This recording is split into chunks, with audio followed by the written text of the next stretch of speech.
Hi hello నమస్తే. ముందుగా మీ అందరికీ మహర్నవమి శుభాకాంక్షలు అండి. అందరూ హెల్తీగా హ్యాపీగా ఆరోగ్యంగా ఉండాలని చెప్పి ఆ అమ్మవారిని మనస్ఫూర్తిగా కోరుకుంటున్నాను. ఎలా చేసుకుంటున్నారు? పూజలు బాగా చేసుకుంటున్నారా? అయితే మహర్నవమి కాబట్టి ఈ రోజు నేను ఏం చేయబోతున్నానో మీతో షేర్ చేసుకుంటున్నాను. అన్ని సింపుల్గానే చేసుకుంటాను, అన్ని హెల్తీగా చేసుకుంటాను. కాబట్టి ఈ రోజు నేనేం చేయబోతున్నానో మీతో షేర్ చేసుకోవాలని ఇలా మీ ముందుకు వచ్చేసాను అన్నమాట. పండగలు అయితే తొందరగా అయిపోయినాయండి. అసలు పూజలు అలాగే ప్రసాదాలు పారాయణలతోటి పూజలు తొందరగా రోజులు గడిచిపోయినాయి. అప్పుడే 9వ రోజు కదండి ఇవాళ.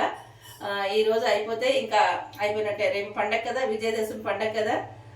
అందరూ బాగుండాలని చెప్పి, అందరూ ఆయురారోగ్యాలతో ఉండాలని చెప్పి నేను మనస్ఫూర్తిగా కోరుకుంటున్నానండి. ఈ రోజు ఏం చేయబోతున్నానో మీతో నేను షేర్ చేసుకుంటాను, చూపిస్తాను. అయితే ఇదిగోండి, ఇది దోసకాయ ముక్క అనమాట. ఒక సగం ముక్క నేను కదంబంలో వాడేశాను, ఇంకా సగం ఉందండి. సగం మొక్క సగం పైనే ఉంది. మరి దీన్ని ఏం చేద్దాము అని ఆలోచించి దోసకాయ కలిపేద్దాం అనుకుంటున్నానండి. దోసకాయ కలపడానికి చాలా ఈజీగా కలిపేసుకోవచ్చు. నా దగ్గర ఇదిగోండి, ఈ దోసకాయ కలపడానికని కారం అంతా కలుపుకుని ఇలా పెట్టేసుకున్నాను అనమాట. మీ అందరికీ తెలుసు, నా పాత వీడియోలో కూడా అన్నింటిలోనే ఉన్నాయి. దోసకాయ చాలా చిటికలో కలిపేసుకోవచ్చు అనమాట. ఉప్పు, కారం, అలాగే ఆవగుండ అన్నీ కలిపేసుకుని పెట్టుకోవాలండి. ఒక గ్లాస్ కారానికి, ఒక గ్లాసు ఆవపిండికి కొంచెం వెల్తిగా ఉప్పు తీసుకోవాలండి. ఫుల్ గ్లాస్ తీసుకోకూడదు, సగం వెల్తిగానే తీసుకోవాలి. ఉప్పు తీసుకుని ఆ మూడు కలిపేసుకుని పెట్టుకుంటే అలా ఎప్పుడు కావాలంటే అప్పుడు దోసకాయ ఉన్నప్పుడు టక్మని కలిపేసుకోవచ్చు అనమాట. మామూలు మామిడికాయ ఉన్నప్పుడు కలిపేసుకోవచ్చు, ఇలా దోసకాయ ఉన్నప్పుడు కూడా అలా కలిపేసుకోవచ్చు అనమాట. అయితే ఇదండి దోసకాయ. నేను దీంతో కలిపేసుకుంటాను. ఆయిల్ కూడా కాచాల్సిన అవసరం లేదు, పచ్చిదే. దీంట్లో చింతపండు కానీ, నిమ్మకాయ కానీ, నిమ్మప్పు కానీ ఏది వేయను అనమాట. ఈ గుండ వేసేస్తాను, ఆయిల్ పోసేస్తాను, కొంచెం ఇంగు వేసేస్తాను, కలిపేసి పక్కన పెట్టేస్తాను. అంతే, ఒక అరగంటలో అది బాగా చక్కగా ఊరిపోతుంది. సూపర్గా ఉంటుందండి. నిమ్మకాయ, చింతపండు లాంటివి ఏం వాడకుండా ఇలా ఒకసారి ట్రై చేసి చూడండి, అద్దరిపోతుందండి. చాలా చాలా బాగుంటుంది. ఇంకా దీని సంగతిని పక్కన పెట్టేద్దాం.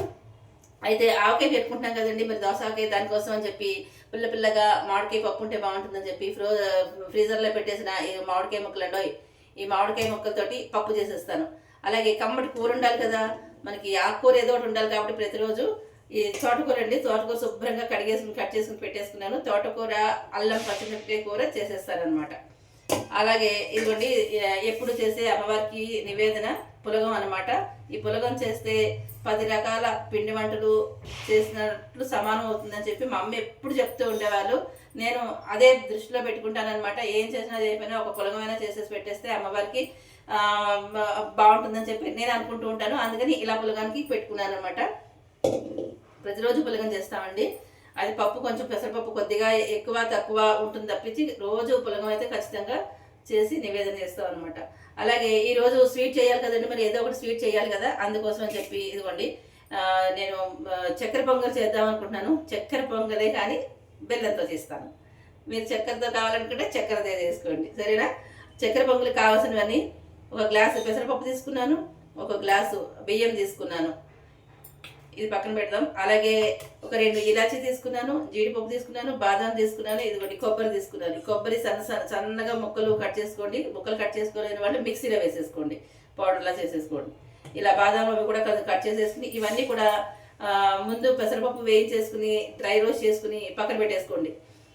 బంగారు రంగు రావాలి, కమ్మటి వాసన వస్తుందండి. లో ఫ్లేమ్లో పెట్టుకుని వేయించేసుకుని పక్కన పెట్టేసుకోండి.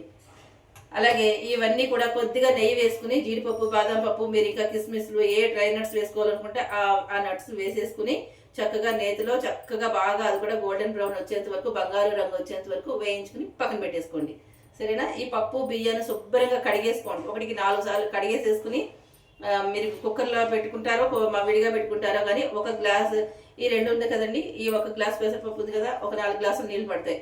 అలాగే ఇక ఇది బియ్యం ఉంది కదా, 4 గ్లాసులు నీళ్ళు పడతాయి. రెండింటికి ఒక 8 గ్లాసులు నీళ్ళు. మీరు దేంతో అయితే వేస్తారో ఆ కప్పుతోటే మెజరింగ్ చూసుకోవాలన్నమాట.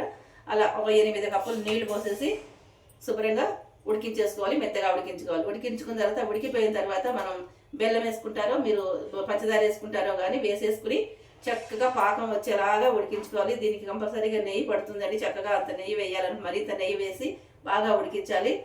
ఉడికిపోయిన తర్వాత లాస్ట్లో ఈ పప్పులన్నీ వేసేయాలి. అలాగే జీడిపప్పు, ఇలాచీ దంచుకుని వేసుకోవాలి. ఇలాచీలో మన గుళ్ళల్లో ఏం చేస్తారంటే కొద్దిగా పచ్చకర్పూరము, నలకంత పచ్చకర్పూరము, ఇలాచి దంచి 2 వేస్తారనమాట.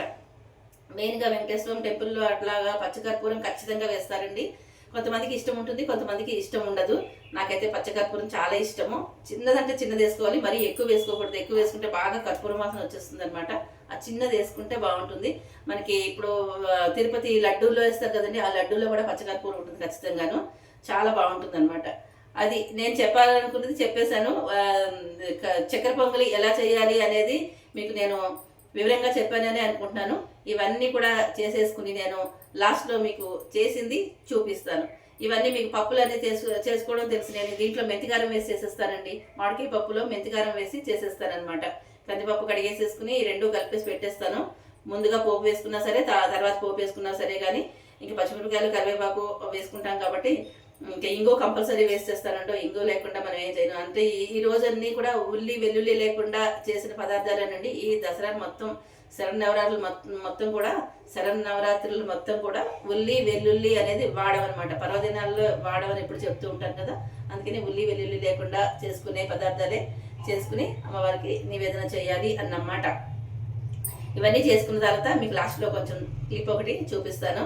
ఇదండి ఈరోజు నేను చేయాలి అనుకున్నది, మీతో షేర్ చేసుకున్నాను. ఓకేనా? ఇలాగా చెప్పడం మీకు నచ్చినట్లయితే ఖచ్చితంగా లైక్ చేయండి, షేర్ చేయండి, సబ్స్క్రైబ్ చేయండి, హైప్ కూడా చేయండి. కొంచెం వీడియోని కాస్త నన్ను సపోర్ట్ చేయండి, కొద్దిగా ఎంకరేజ్ చేయండి. ఇప్పటికే టైం అయిపోయింది ఫ్రెండ్స్, చాలా టైం అయింది.